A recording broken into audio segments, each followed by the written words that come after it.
₹3000 दे सकता है, तो उसको पेंशन मतलब योजना से बाहर आने का, सरेंडर करने का भी व्यवस्था।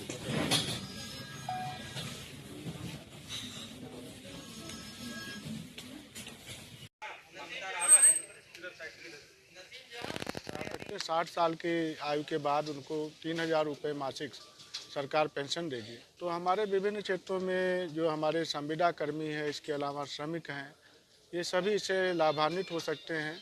जो हमारे विभिन्न विभाग है जिसमें संविदा कर्मी जिनकी 15,000 रुपये से कम मासिक आय है, इन सभी को हम लोग इसमें पंजीकरण करा रहे हैं, जिससे कि उनको इस योजना का अधिकाधिक लाभ मिल सके।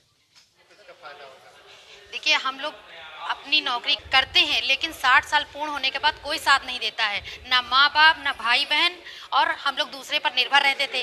इससे हमको ये फायदा है कि प्रधानमंत्री ने जो योजना चलाई है, हम अपने कार्य से उनको मतलब उसमें बचत करके 60 साल पूर्ण होने के बाद इसका हमको लाभ मिलेगा, हम किसी पर निर्भर नहीं रहेंगे।